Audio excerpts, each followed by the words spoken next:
Goed, julle kan saam met my blaai na 2 Korintiërs hoofstuk 5 vanaf vers 14 tot 21, 2 Korintiërs 5 vers 14 tot 21.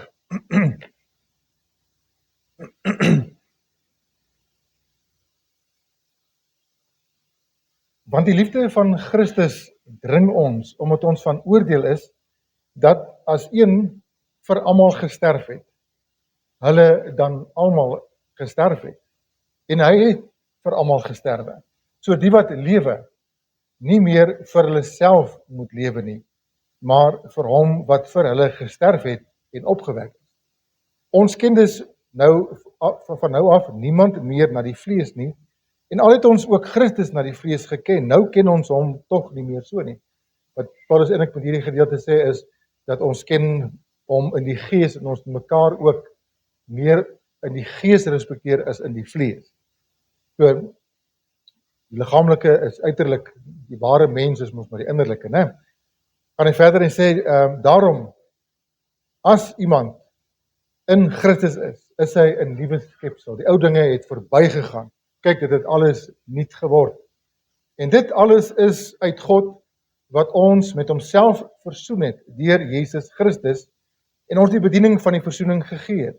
Naamlik, dat God in Christus die wêreld met homself versoen het, deur hulle misdade nie toe te reken nie, en die woord van die versoening aan ons toe te vertrou. Ons tree dan op as gesandte, gestuurdes, as verteenwoordigers, ambassadeurs, dis die woordjie gesant. Ons tree dan op as gesandte om Christus wil, asof God deur ons vermaan.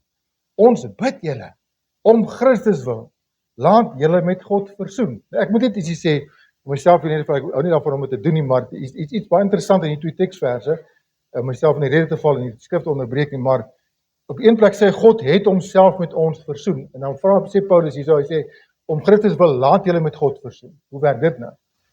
Wat ons in die 2 teksverse moet verstaan is dat Jesus het reeds alles gedoen, en die aanbod is op die tafel. So wat hy eintlik sê is, laat julle met Christus versoen, maar dit is 'n geloofsding. Jy kan alleen dit wat Christus vir jou gedoen het, kan ek toe-eien in geloof. Kan ek ontvang deur geloof. So dis hoekom die baie sterk uitspraak maak, so om Christus wil, laat julle met God versoen. Laat die versoening wat hy bewerk het, julle deel word. Laat die realiteit in julle lewens word. Want alhoewel Jesus vir almal aan die kruis gesterf het, beteken nie almal gaan hemel toe. Jy moet dit in geloof aanvaar. Jy moet dit in geloof daardie geskenk aanvaar.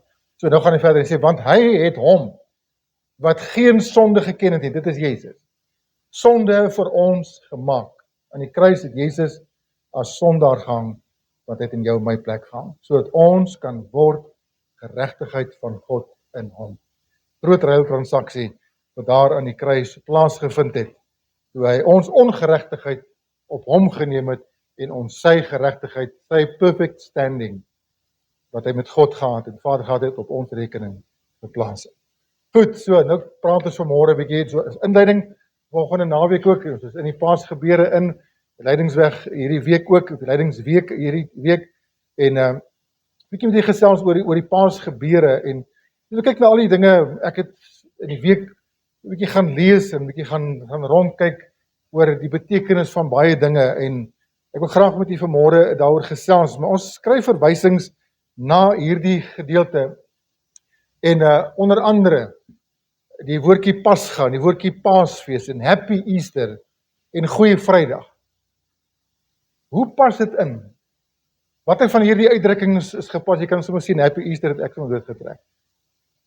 Want, as jy vandag gaan kyk, mense stuur kaartjies, en dis allerhande goedjies, vir Happy Easter. Is dit reg? Nee. Dis Happy Easter is, dit vir jou gaan oor paaseiers en paashaas. Maar hoekom praat ons van Goeie Vrydag?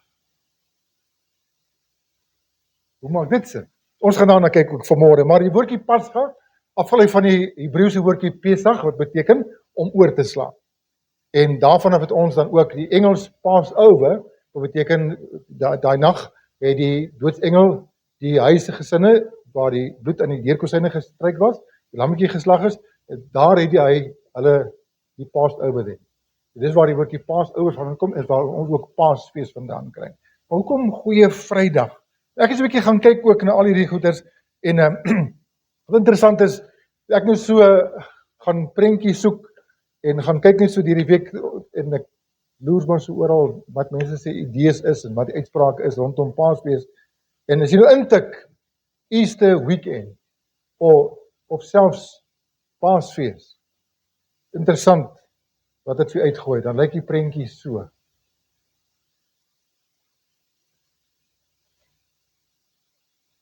Interessant, né?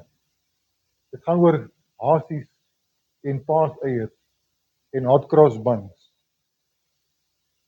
Nou ek sê nie daarmee dis verkeerd om vir jou 'n chocolate hasie te gaan koop om hom op te eet daar waar jy alleen is, nie.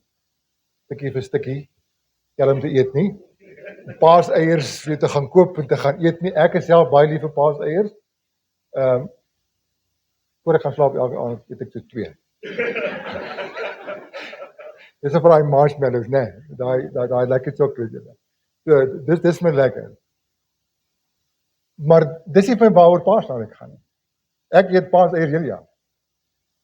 Beskikbaar is, maar hierdie ander wat net dop is, ek hou nie van dit nie. Maar in 'n geval. So maar as jy kyk na Paasfees en selfs is ek eintlik Easter symbol, dan gooi jy vir jou 'n kruis uit. Maar wat is rondom die kruis? Daar's 'n lammetjie, maar daar's eiers met 'n kykentjie, daar's 'n haas en daar's Easter lilies. Dis die simbole van Paasnaweek wat daar in die wêreld is en wat op die internet is, hoofsaaklik. Jy moet meer spesifiek raak as jy Christelike simbole soek. Dan gooi jy partykeer ook nog vir jy goeders uit, want weet jy wat het in baie kerke gebeur? Hierdie goeders is heidense simbole. Ek hou van Bybelse simbole. En ek kry nêrens dat daar na paaseiers verwys word as iets geestelik. Ek dink die Bybel praat, in die hele Bybel praat hy net 2 of 3 keer van eiers. So by the way. Waar kom eiers in die prentjie? Nou sê mense, nee, maar ons moet dit nou verstaan teen die agtergrond. 'n Eier is nou 'n simbool, dit is nou die dop, dui nou op Jesus op die graf, en hoe die dop gekraak het, hoe hy opgestaan het uit die dood, en dis 'n begin van nuwe lewe. Die Bybel praat van opstande, praat nie van eiers wat gebreek word. Hoekom 'n haas? Die Bybel praat ook bittermin van haas. Hy sê in die Ou Testament, jy mag nie haas eet nie, en in die Nuwe Testament sê, jy moet jou haas. Dis dit. Maar verder, daar's nie haase en konyne in die Bybel nie. Hoekom maak my haas vandaan? Want die haas is nou 'n simbool van vrugbaarheid en van nuwe lewe. Almal weet wat konyne teel verskriklik kan, né? Baie van dit. So dis hoekom die konyn nou ingebring word. Maar dis nou 'n teken van vrugbaarheid. En dat ons as Christene, as kerk van Here, ons moet vermeerder. Dit is van nonsens, man. Dit pas glad nie in hierdie konteks in. Die simbole en die dinge waaroor ek fokus op wil hê, wanneer kom by die Paasgebeure, is nie al hierdie goeie. Maar, dit lei eerder na hierdie goeie. Die laaste avondmaal, wat Jesus met sy disippels gehad het. Wat die oorgang was van die ou verbond na die nuwe verbond. Judas se verraad, die tuin van Getsemane, Petrus se verloning van Jesus, die doringkroon wat Jesus gedra het. Ons het in die week daaroor gepraat met die Bybelstudiegroepie ook, van waarom dit 'n doringkroon is. Die kruis en die bloed van Jesus, die 7 kruiswoorde wat Jesus geuiter het aan die kruis, onder andere, en wat uitstaan tussen almal, ek mens een mag uitlig, wat Jesus gesê het, die laaste woord het gesê, dit is volbring tetelestai. Ons kyk na die graf, ons kyk na die opstanding, ons kyk na Jesus se verskyning na sy opstanding. Dis vir my die Paasgebeure. Nêrens kry ek 'n haas en 'n eier ingefit. Waaroor gaan Paasnaweek? Waaroor gaan die Pasga? Die oorsprong weet ons het gekom die 14de Nisan daar in die Ou Testament in Israel se opsig wat min of meer in 'n Maart-April maand is. En wat hulle op daardie nag die lammetjie moes geneem het en geslag het, 'n lam per huisgesin. Wat 'n simbool was, 'n vooruitskouing van Jesus wat die lam vir die wêreld sou wees. En nie net 'n lam vir die gesin nie, maar die lam vir die sondes van die wêreld. En hulle moes daai lammetjie slag. En die bloed aan die deurkosyne moes hulle gestryk het. Dit was 'n saak van geloof in die bloed van die lammetjie, maar ook gehoorsaamheid aan die opdrag van God. En dieselfde beginsel geld vandag nog. Dat mens gered word deur geloof in dit wat Jesus gedoen het en gehoorsaamheid aan. Baie argumente met betrekking tot die presiese dag het al ontstaan ook so oor die tyd. En ek persoonlik is ook oortuig in my hart dat Vrydag is nie die regte dag. Maar dit is nie ter sake nie. Mens moet nie daarvan 'n issue maak nie. Dat Jesus eerder dalk die Woensdag gekruisig is. En nie die Vrydag. Hoekom? Hoekom sê ons so? Ek weet nie, ek het na hierdie goeders weer gaan kyk en dit is interessant dat Jesus het self gesê, net soos wat Jona 3 dae en 3 nagte in die ingewande van die vis wees, so sal die seun van die mens ook vir 3 dae en 3 nagte in die ingewande van die aarde wees. Word in die graf wees. Nou as jy begin by Vrydag aand, Jesus is Vrydag gekruisig, hy is Vrydag aand van die kruis afgehaal, net voor sonondergang voor die Sabbat se begin, want die Sabbat begin Vrydag aand 6:00. Begin die Sabbat tot Saterdag aand 6:00. So, as Jesus die Vrydag gekruisig was, dan beteken dit hy was Vrydag nag in die graf en hy was Saterdag aand in die graf. Saterdag 2 nagte. En nou kom ons met die dae ook nog. Vrydag was hy nog nie in die graf nie. So hy was net Saterdag in die graf en Sondag het hy alweer opgestaan. Dit maak nie sin nie. So daar het ergens 'n fout ingesluip, maar hoe dit ook al sê, mense, ek dink mense moet daarin vasval nie. En dit is met dieselfde ook wat gebeur met die 25 Desember. Dit is nie Jesus se geboortedag nie. Dit is nie korrek nie. Maar waaroor gaan dit vir my? Dit gaan af my, ons vier en ons herdenk Jesus se koms na hierdie aarde. Dieselfde met Pasga, of dit nou die Vrydag is, of dit nou Donderdag is, of dit nou Woensdag is, ons herdenk die kruisgebeure. Ons herdenk dit wat gedoen is daar. En die impak wat dit gehad het. En ons moet nie altyd vasval soseer in die datums en goed is. En datums kan 'n struikelblok ook wees. Ek ken mense ook.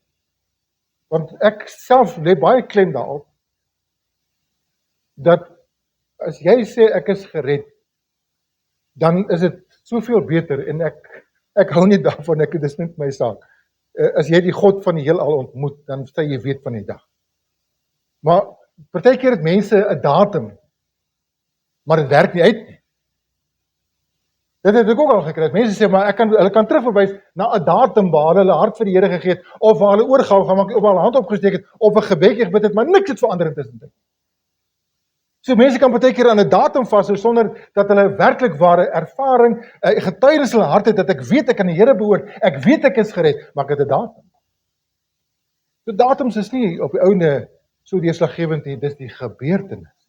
Dis die ontmoeting. Dis die daad wat ek van moet weet en van oortuig moet wees in my hart. Ek hoop dit maak sin. So 3 dae, 3 nagte. Ek gaan nie te veel daarop gaan nie, maar toe kom ons nou uit by Goeie Vrydag. En hoekom word dit nou Goeie Vrydag genoem? Waar kom dit vandaan? Is dit 'n goeie Vrydag? Ek gaan nou vir julle wys dit is. Maar waar kom die woordjie goeie vandaan? Oorspronklik, ek het 'n bietjie gaan oplees rondom dit en daar is nou 'n hele paar menings, maar een van my uitgestaan het van die menings wat daar is dat oorspronklik was dit genoem God Friday. En toe dit verander na Good Friday, julle weet natuurlik die woordjie goodbye, né? Waar kom dit vandaan? Weet julle? Goodbye is afgelei van God be with you. En toe word dit goodbye.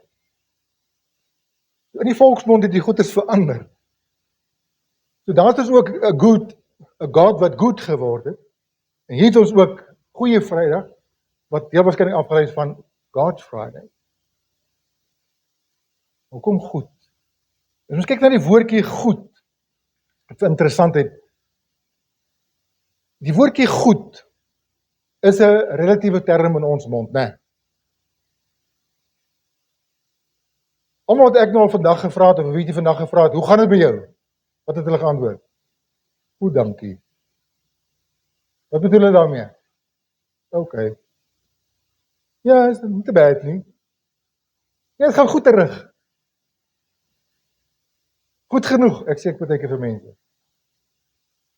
Nie klagtes nie, maar goed is 'n relatiewe term. Goed beteken nie altyd briljant nie, uitstekend nie. Jy kry mense as jy van vrou gaan en met jou sê, my uitstekend. Jou pille drink om sleg te voel. So goed is 'n relatiewe term in ons mond, né? En dit dui op aanvaarbaar. Dit dui op daarom nie te sleg nie. So in die algemeen, dis okay. As ons praat van goeie Vrydag, dan is dit nie hierdie nie.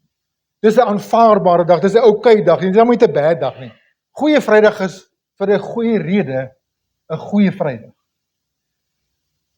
Want goed in die Bybelse term beteken heilig, volmaak, aangenaam, voortreffelik, sonder gebrek, kosbaar, die beste, voordeligste. Hieraf goed lyk anderste in die Bybel wanneer ons die woordjie goed lees as in ons mond. Om goed in die Bybelse konteks ook te kan verstaan, moet ons baie keer na die teenoorgestelde van goed kyk, né? Wat is sleg? Want goed en sleg staan teenoor mekaar, is twee uiterstes. Goed en sleg kan nie so naby mekaar wees nie. Hulle is so ver van mekaar. So as goed is, hoe lyk sleg? Hoe lyk bad? Die Engelse woord kan gebruik, né? So, nou lees ons in Genesis 6 vers 5. Toe die Here sien dat die boosheid van die mens op die aarde groot was, en al die versinsels wat hy in sy hart bedink, altyd deur net sleg was. Dan beteken daai woordjie dat die mens se hart het in so 'n mate verander, dat die mens inherent boos was, sleg was, verdorwe was, sleg in die ergste sin van die woord. En dieselfde kom in Jeremia 17 vers 9 ook voor, as hy sê, bedrieglik is die hart bo alle dinge, ja, verdorwe is dit, wie kan dit ken? Verdorwe beteken dit het verderf, dit het vergaan, dit het verval. Dit is sleg. Die een kant, wat is goed aan die ander kant? So dan die mense toestand word verwys as verdorwe, verlore, boos, goddeloos, ellendig, besoedeld, onrein. Dis die woorde wat die Bybel gebruik om die mense toestand te beskryf. Die natuurlike toestand van elke mens, met godsdienst en al baie keer. Dit is eers, wanneer ons die aakligheid van sonde en die verdorwenheid en boosheid van ons eie harte besef in die lig van alles wat goed is en wat uit God is, dat ons die betekenis van goeie Vrydag sal begin verstaan. Sou ons Jesus en sy disippels, sy vriende vra op daardie dag toe Jesus gekruisig is, of die Saterdag gevra, die dag daarna gevra, was gister 'n goeie dag? Wat sou hulle geantwoord het? Was gister 'n goeie Vrydag? Hoegenaamd nie. Ek dink dit sou 'n belediging vir hulle gewees het om so 'n vraag te vra. Was gister vir julle 'n lekker dag gewees? Was gister vir julle 'n goeie dag? Nee. Maar die eerste dag toe Jesus opgestaan het hy verskyn aan hulle, wat was dit toe? Hoe kyk hulle toe na Vrydag? Ander tyd.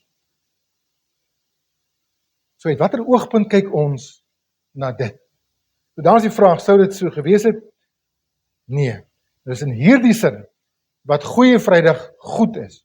Hoe verskriklik die dag ook al was, daar was sonde, maar daar was ook geregtigheid aan die kruis. Daar was lig te midde van die duisternis.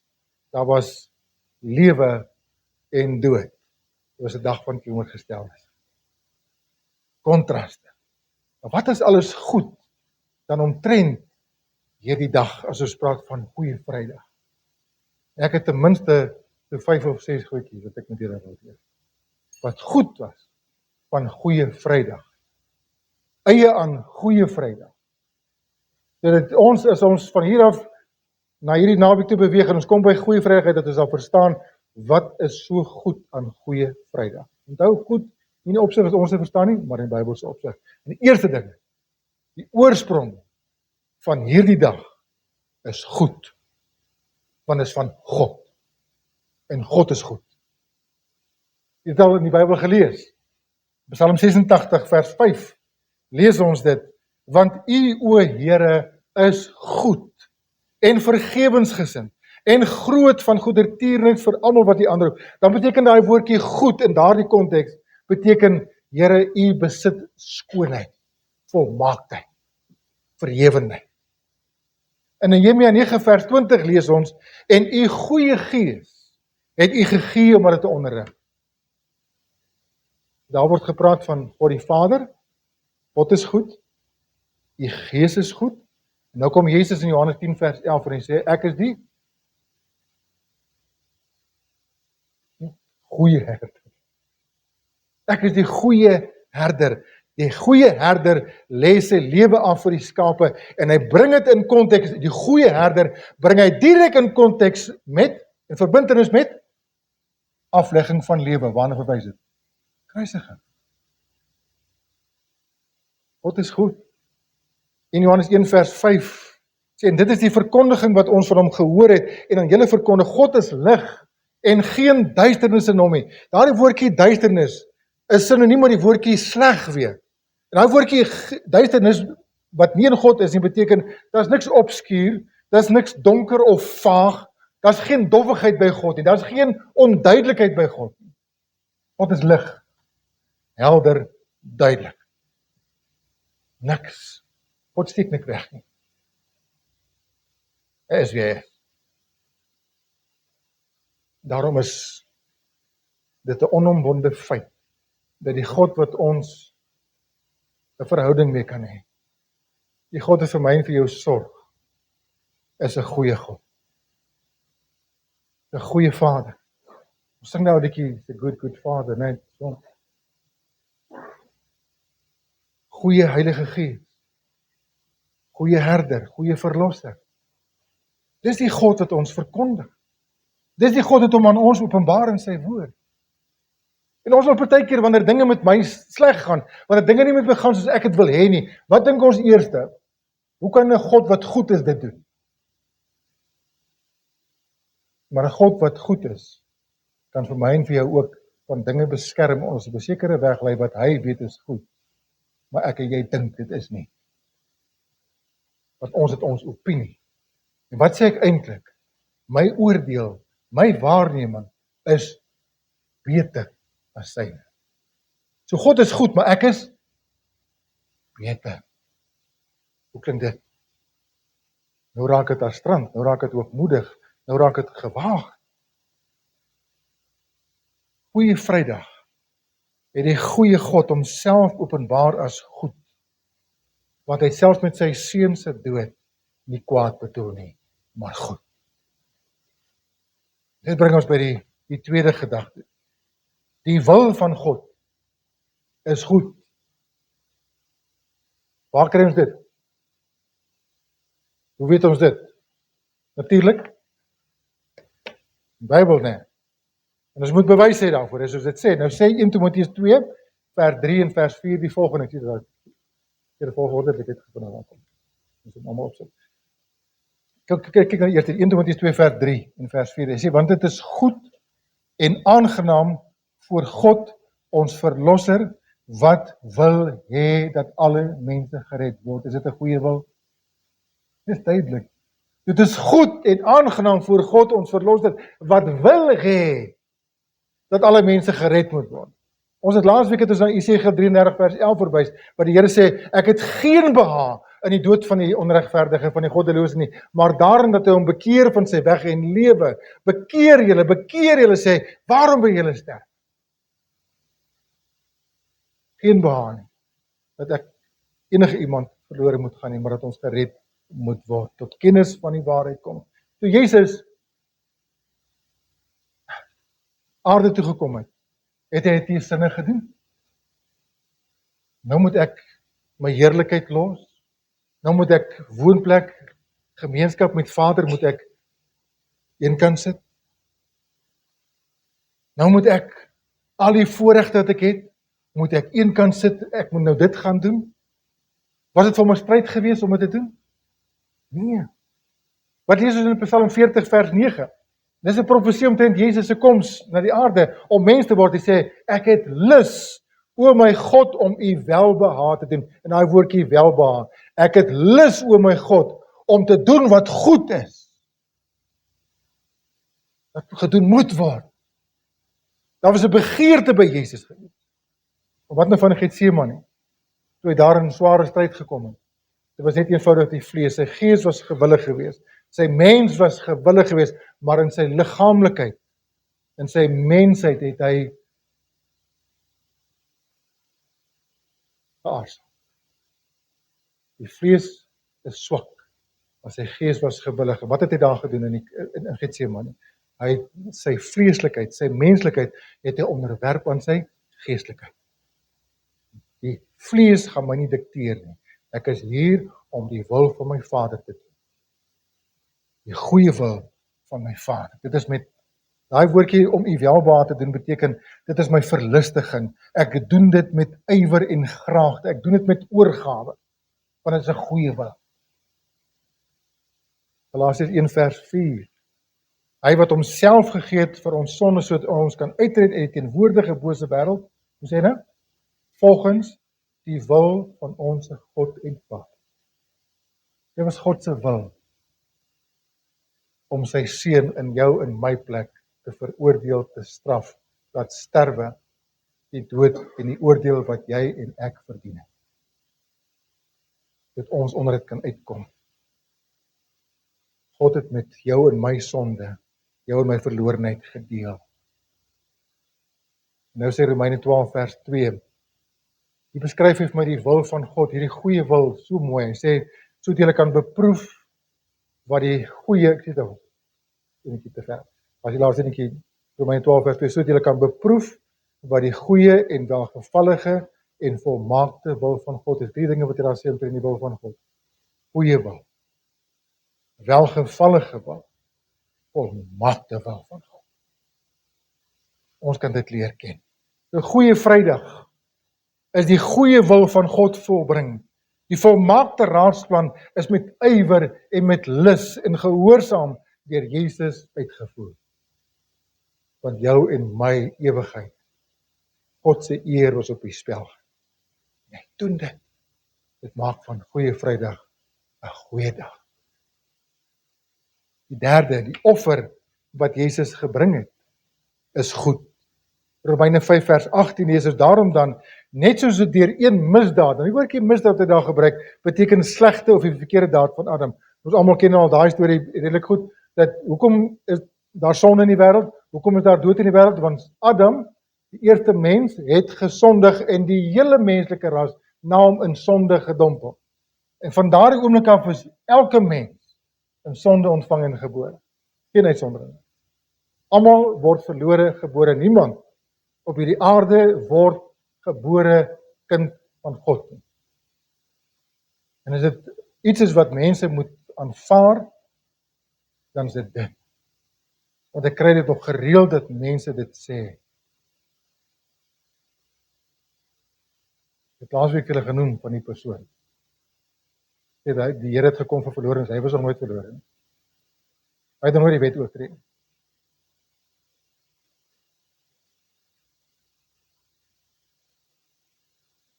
Soos deur een misdaad, die daad van Adam, die slegte, verkeerde daad van Adam, vir alle mense tot veroordeling gekom het.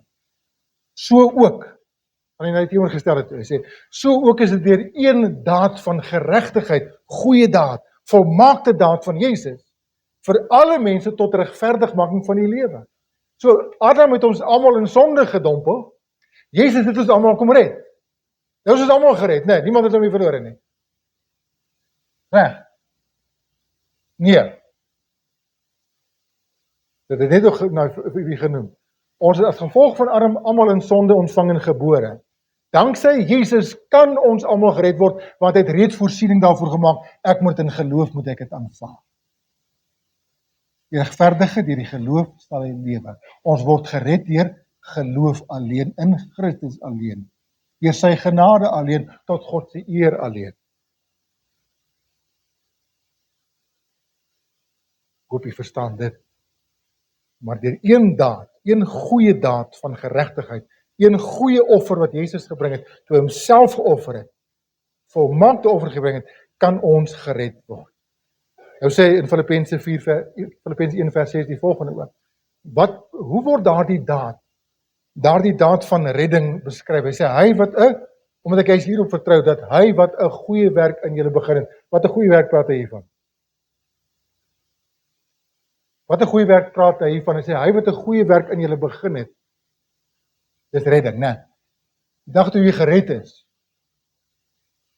toe is die Here sommer klaar met jou. Nou is ek reg, ek is 'n volmaakte Christen, en vir niemand is ek bang nie, en ek sal nooit weer struikel, ek sal nooit weer sondig, ek is nou uitgesort, ek is klaar. Die Here staan met my. Nee. Hy het 'n goeie werk begin, het 'n fondasie gelê in my jou lewe. My gees, my diepste wese is gered, volmaak, maar my menswees, my sieldimensie moet nog uitgesorteer word. Hy het 'n goeie werk begin deur die fondasie te lê. Hy sal voortgaan om ook in jou menswees, in my karakter en in my sieldimensie om my nog meer en meer soos Jesus te maak. Dis heilig maak. Maar dit is 'n goeie werk wat die Here gedoen het. En toe Jesus dit as sein geneem het aan die kruis te sê, dit is volbring, dis vereffen, dis betaal. Die mense skuld, jou en my sonde skuld, want ons skuld die Here 'n lewe van toewyding, maar ons kan nie. Ons skuld hom heiligheid, maar ons kan nie. So wat is die gevolg? Ons is in die skuld by die Here, want ons kan nie, en daai sonde skuld raak so groot, ons kan dit nie betaal nie. Maar iemand het betaal, namens my. En dit is Jesus. Toe hy gesê, dit is volbring. Toe sê hy, dit is afgehandel, dit is betaal, dit is vereffen. So dit maak Goeie Vrydag 'n goeie dag, want dit was betaaldag. Nie betaaldag in die sin wat ek en jy Vrydag verstaan nie, payday nie. Maar dit was betaaldag toe Jesus aan die kruis gesê het, dit is betaal. Jou skuld is vir tyd en ewigheid vereffen. Daar sal nooit weer skuld op jou rekening kan kom nie, want ek het sommer vooruit betaal. So nou kan ons lewe soos ons wil, né? Nee. Jy weet wat is Goeie Vrydag, sal dit hoegenaamd nie jou gesindheid wees. Kan nie. Maar Goeie Vrydag was betaaldag, in plaas van ons verdiende loon, die ewigheid sonder God, 'n hel. In plaas van dit ontvang ons 'n geskenk, die grootste ooit, lewe. Ons skuld is nie net ten volle betaal en uitgedelg, op ons rekening is die grootste deposito inbetaal. Dit maak van Goeie Vrydag 'n goeie dag. Want God het goed voorsiening gemaak vir jou en my. Is dit goeie nuus? Ja. Gaan net nog 1 of 2 versies hier verder, net om die punt te versterk vir u bygee, omdat julle weet dat hulle nie deur verganklike dinge, ons is nie met silwer of goud, aardse dinge losgekoop uit ons ydelle lewenswandel nie, maar deur die kosbare bloed van Christus Jesus, soos van 'n lam, sonder gebrek en vlekkeloos. Wat sê daai woordjies alles vir ons? Sonder gebrek, vlekkeloos, kosbaar, beteken een ding vir my: goed. Goed genoeg. Uitermate goed. Daarom kan ons die vraag vir hoeveel te meer sal die bloed van Christus, wat homself aan God sonder smet offer, julle gewete reinig van dooie werke, slegte dinge. So, Goeie Vrydag is 'n goeie werk gedoen, 'n volmaakte werk vir alle sonde, vir elke mens en vir altyd, om nooit weer herhaal te word. Dit was nie die spykers wat vir Jesus aan die kruis gehou het, het iemand gesê, maar sy liefde vir sy Vader en sy liefde vir jou en my, om daar ons straf uit te dien, te betaal, sodat ek en jy sonder skuld kan lewe, sonder veroordeling kan lewe. So die geskenk is ook goed, né? Dis die 4de rede hoekom ons sê die dag is goed, dis 'n Goeie Vrydag. Efesiërs 5 vers 2 sê, en wandel in liefde, soos Christus ons ook lief gehad het, en hom vir ons oorgegee het, hoor dit sê, as 'n gawe en offer aan God, as 'n lieflike geur. Hy woordjie goeie, of gawe, lieflike geur beteken 'n welgevallige, welbehaaglike, goeie geskenk. Goeie offer wat Jesus gebring het. Jakobus 1 vers 17. Hierdie vers het my nogal ook weer nuwe betekenis gekry ook in die week by hom gaan stilstaan het en gaan lees het. Ons Afrikaanse Bybel sê elke goeie gif en elke volmaakte gawe daal van bo af neer van die Vader van die ligte, by wie daar geen skaduwee van omkeer is nie, van verandering of omkeer is nie. Daai woordjie gif wat hy daar gebruik en die woordjie gawe, dit klink as wat dieselfde kan wees, nie. Die woordjie gif is 'n swak Afrikaanse vertaling. Want die Engels daarvoor is gift. Maar die woordjie gawe beteken mos ook geskenk, nee, gift. Maar hier is twee woorde wat hier gebruik word in die oorspronklike. Al twee dui op gawe. Maar nou gaan ek hom vir julle lees as hy staan daar. Elke goeie daad, elke voordelige, waardevolle en voordelige daad om te gee, en elke gawe wat met die daad gegee word, is volmaak. Dis eintlik wat daar staan. Vir ander die prentjie is 'n bietjie, né? Moet ek dit weer sê? Kry ons hierdie soek aan woord. Elke goeie, voordelige en waardevolle daad wat God doen. En elke geskenk wat hy saam met daardie daad gee, in daardie daad gee. Die een is 'n werkwoord, en die ander een is 'n selfstandige naam.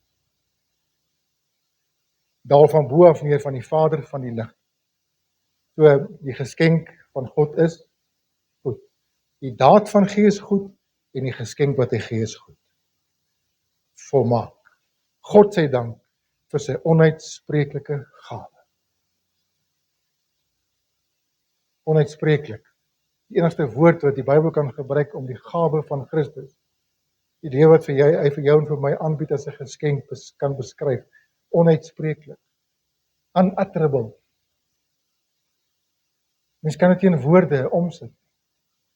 En dan sê mense dat die belang nie.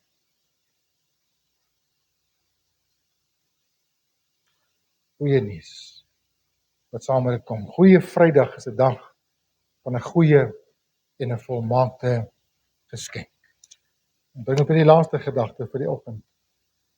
Dit maak nie die dag goed nie, maar ook die nuus wat ek en jy moet verkondig in hierdie wêreld, goeie nuus. Wat beteken die woordjie evangelie? Blye boodskap, goeie nuus. Goeie nuus van wat? Die goeie nuus dat Jesus in my plek aan die kruis gesterf het, sodat ek nie te sterwe in my sonde nie, gestraf word nie, maar dat ek vir altyd kan lewe saam met hom. Dat ek saam met hom gekruisig is, saam met hom begrawe is, saam met hom opgewek is, en dat ek 'n verwagting het dat hy my weer by sy wederkoms gaan kom haal. Dis goeie nuus. Dis die boodskap wat ek en jy moet verkondig aan mense. Toe Jesus gebore is, was daar klaar goeie nuus, né? Ons lees dit. En die engel sê vir hulle, moenie vrees nie, want kyk, ek bring julle 'n goeie tyding. Wat is daai goeie tyding? Verlosser is gebore. Was dit goed genoeg? Die goeie tyding het gesê dat vir julle gebore is die heiland wat Jesus genoem word. Hy sal sy volk van hulle sondes verlos. Hoe sou hy dit doen? Kruis. Sy lewe. By Jesus se geboorte is eintlik sy dood aangekondig. Hierdie kind wat gebore is bestem om te sterf. Maar dis 'n goeie tyding. Dis nie bad news. Dis goeie nuus. Want hy doen dit met 'n rede, met 'n doel. Hy doen dit dat ek en jy gered kan word.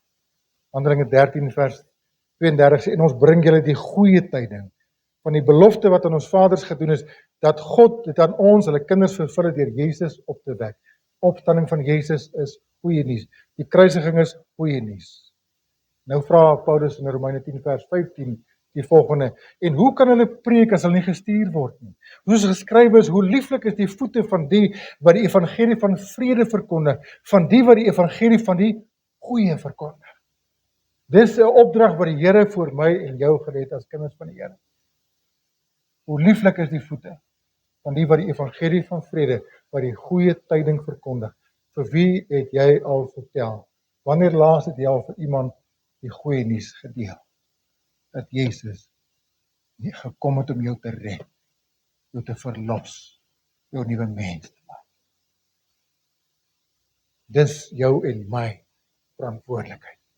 Hoe gaan mense weet as ons hulle nie vertel? Hoe gaan hulle glo as hulle nie hoor nie? Hoe gaan hulle hoor as iemand nie preek nie? Hoe gaan hulle hoor as iemand nie getuig nie? Hoe gaan hulle hoor as iemand dit nie met hulle deel nie?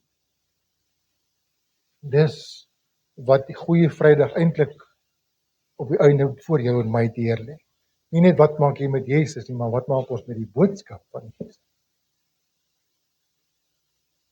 Die einde is goed vir die wat op die goeie nuus dan ook geantwoord het.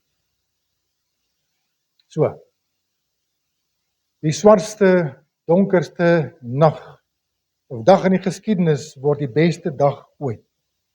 God se oordeel en God se genade ontmoet aan die kruis en die offer van Jesus om vergifnis, versoening, vrede, verlossing te verseker. So lief het God die mens, dat hy sy seun gegee het, dat ons nie meer verlore hoef te gaan nie, maar die ewige lewe kan hê. Nou sê iemand die volgende woorde, hy sê, that Friday truly was a good day for me and for all mankind. A day we should never forget. Goeie Vrydag, ja. Vraag in die begin is dit gepas? Ja, dit is gepas. En hier is my opsomming. 'n Goeie God sal altyd 'n goeie plan en 'n goeie wil hê. Hy sal die goeie daad by die woord voeg en sy goeie geskenk aanbied. Dit is die goeie nuus op Goeie Vrydag. Good Friday is good because as terrible as that day was, it had to happen for us to receive the joy of the Passover. Die dag wanneer Jesus weer gaan kom, gaan daar 'n Passover wees. Wat is dit? Die wat gered is, hulle gaan saam. Dit gaan 'n Passover in 'n ander sin. Ja, sommige van ons gaan Passover na die ander syde, maar die ouens wat agterbly, wat ongered is, die Here gaan hulle paas. Hulle gaan agterbly. Dan word die bordjies omgedraai.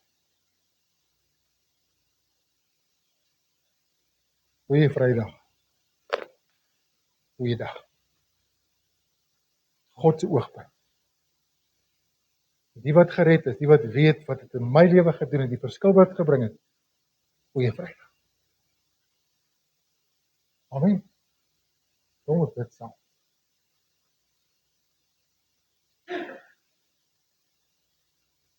Here, met ons menslike verstand is dit partykeer vir ons moeilik om hierdie dinge te verwerk en te verstaan, maar wanneer ons dit geestelik beoordeel en ons kyk daarna uit 'n Bybelse goddelike oogpunt, dan verstaan ons dit soveel beter.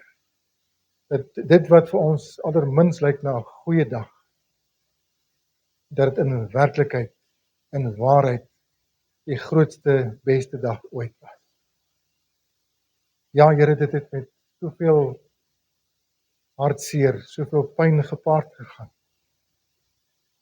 Daar was droefheid by daardie tonele. Maar Here, droefheid het verander in blydskap. Want U het aan die kruis met hierdie donker dag die grootste oorwinning oor die duisternis behaal, dat ons kinders van die lig kan wees. Dankie Here vir al die goeie van Goeie Vrydag, 'n goeie God, goeie wil, 'n goeie geskenk, goeie nuus,